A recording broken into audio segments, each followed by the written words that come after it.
Good evening, everyone. My name is Cheryl, Cudiamat. Thank you so much, Reverend Dugan, for inviting us. And this is my husband, Jeoffrey Cudiamat.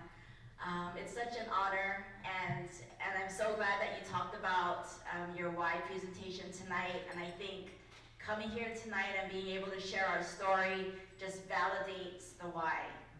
And when we talk more about our story, which we'll get into very soon, everything just fell into place. And Reverend Dugan was there at the ribbon cutting.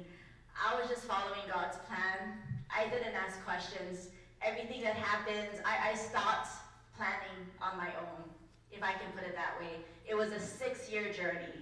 The past 6 years, I can't even tell you, have been really hard. But obviously, you know, miracles happen. God came and was with us through the entire journey. And again, it's just an honor to be able to share this. Hopefully, at least one of you can get some, tidbit of information or help to be able to bring this to your community. And again, the why is just, I think it's still happening, the why.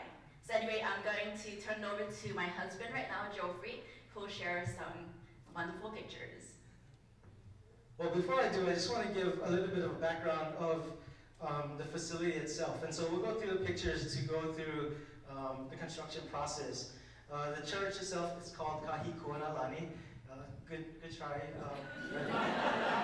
Say that 10 times, it's very hard. You got the ka part. It was founded in 1834, so one of the oldest churches in Hawaii. And the facility was actually built in early 60s. So it was a historic building. The process took a long time. There were a lot of issues with the building. It was condemned because literally the roof was caving in on the parishioners because it was made out of concrete and it was spalling, it was rusting away, and the rebar was rusting and the concrete was falling. And so it was condemned and they couldn't worship in that space anymore. And Cheryl owns a preschool, and we were actually looking for a new home for the preschool, and she can go over the story, but I'll just talk a little bit about the facility. It was a rundown facility. The preschool had been in disrepair as well as the church. There was about 10,000 square feet of area that was just stockpiles of rubbish, and it wasn't a good situation to be in. But we came in, first thing we did was clear out all the rubbish, created parking lot for people to park, clean out the preschool, and it was a 6-year process. And most of that money to fund all of this work came from our pockets in the beginning. And so it was really hard on us, and Cheryl, she's emotional about it because all the trials and tribulations that we went through. We laugh about it now, but it was a real struggle. Let's see. The budget for the construction was about $1 million, and $1 million in Hawaii doesn't go very far. You import all of your materials in, the cost of construction is very expensive. Hawaii is the second most unionized state, and so prevailing wages are much higher than here in the continental U.S. So it's really, really stretching your money when you have $1 million loan. Let's see. Let's go to the first slide. Okay, so this is just a sign. Let me see. I'm sorry. This is just a sign showing a partnership between Keiki Care Center Hawaii and the church building and loan fund, and then this is the church, Kahikuanalani Church. So this is a sign that I think it's the first of the UCC. It's yeah, and so we're really proud of the partnership, and so we wanted to display it to the community. Okay, and so this is the church. It was a really iconic church back in the day. 3 domes, and it was falling in. I don't know if you can see it, but there's a hole in the roof there. And this used to be stained glass, but it had all deteriorated. And so they were worshiping in this space. And as an architect or an engineer, life safety is first. And so they couldn't worship in this space. So it was condemned. The property is really large, and so there's a space in the back. Part of the phases of construction included having to build out a parsonage for the pastor, and when we did that, we actually built out a really large living room so that the church members could actually worship on weekends at the pastor's parsonage. And so that was part of the 6-year process to build out a parsonage, build this huge space. These are the domes. 2-story building with the domes making it 3 stories almost. It's not a big space, and you'll see inside. So actually, part of the challenge was that the concrete roof had been filled with asbestos, and we had to do hazardous abatement. And it was a really long process to get rid of, because you have to package up all of the asbestos and put it abate it a certain way, and so it was expensive. Yeah. And so that's the process. We were demoing the roof. This is it without the domes, just the beams. And here's the top part of the sanctuary space gone. This lower level, we don't have any pictures of it in this presentation, but it's the multi-purpose room which we refurbished. We created a commercial kitchen in the back and then some bathrooms. The existing church on the upper level didn't have any bathrooms, and so we had to build that out. So this is the stages of construction. We're actually steel frame construction, masonry, and heavy timber trusses. So this is, just go through this real quick because we're behind schedule. So it's coming up, and then we added dense glass for the finish, and kind of starting to see it being finished. It's not a iconic building, but it's a nice safe space for them to worship. This is the back side of it, with the stonework and the trellis. And this is the inside of the church. One of the important things I wanted to know was that these stained glass windows were purchased by the church congregation. They have no money, and it was important for us to have them feel a part of the project, so we made sure that they purchased something in the building, and they came up with the thing. It was theirs, it's theirs, and they see it every time they come to church. So this is one of the parishioners. She was dancing the hula in the dedication ribbon cutting ceremony. It was a nice ceremony. This is the finished product. This is before. This is that stage area, and this is after.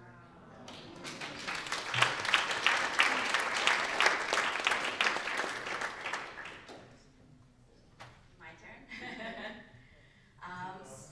Oh yes, that's my daughter. Our daughter, sorry.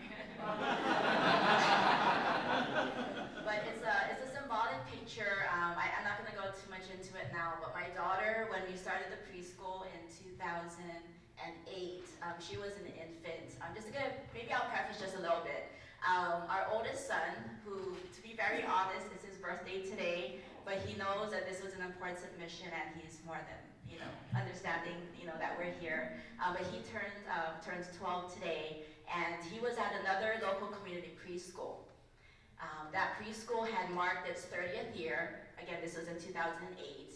Their church shut it down. To be very honest, with no reason.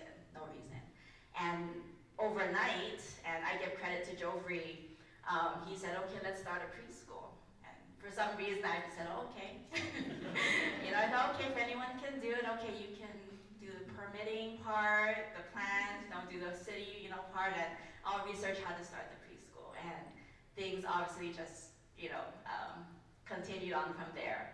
And to be very honest, Kahiko Onolani Church, there's actually 2 structures originally. There was the, condemned church building, and there was a 2-story preschool building. That preschool was also closed down for a long time. And I guess we'd always drive by, and I would actually stop by and ask, are folks interested in, renting the preschool building to us? We're looking for a new home. Was told no the first time. Came back a year later, to be very honest, was told no again by the congregation. And long story short, for those that know Mr. Sherman He of the Hawaii Conference Foundation, he had just become executive director. Long story short, somehow got a meeting with him miraculously, and I had no idea. He had a connection to Kahiko Onolani Church, so when we were talking about looking for a preschool space, I had no idea it was the same place that we were trying to buy for the past 2 years. And so really, there's just so much I can share that just validated that this seemed like it was meant to be. So anyway, I know you probably want to know the nitty-gritty, maybe the business part of how we got this to work. So I have to give credit again to Mr. Sherman He. It was not us. So like what Rick was sharing, this is exactly what we're doing at Kahiko Onolani Church. It is going to be a shared space. So this new facility, we actually are in the works of having other congregations come. So again, that's rental income to help for the church. The preschool, we're providing I guess lease payment to the Hawaii Conference Foundation to pay for that. And without going into too much details, we have a very long-term lease, and which is why we were able to work a deal to pay for this. So in other words, we are paying 100% of the loan to Church Building and Loan Fund. So in a way, the church was given this building. And how is it working? Well, again, more details. The bottom space that Jeoffrey was mentioning, the multi-purpose room and the commercial kitchen. So I am working with the church. I'm actually the steward. I signed the contract, just to let you know, Mr. Reverend Dugan. I'm committed. I'm committed to help the church, find renters, and adult daycare is definitely a great opportunity that we're thinking of. For the commercial kitchen that I mentioned, lunch wagons can come, anyone can come and rent the facility. It's a facility that could be used 24/7. I think definitely looking at the space, any land that you may have for those that own land, look at what resources that you already have. If you do have a big space, like Rick was saying, and you can just renovate the inside, yes, partner up with other businesses. Because number one, especially in Hawaii, it's super expensive to buy land. If you could get into a long-term lease and partner with a church and say, hey, we'll help pay for some of the mortgage or help pay for some of the whatever utilities, that's what really makes it a win-win situation for everyone. So not just sharing a space with other churches, but sharing spaces with other businesses. So yes, for-profit businesses.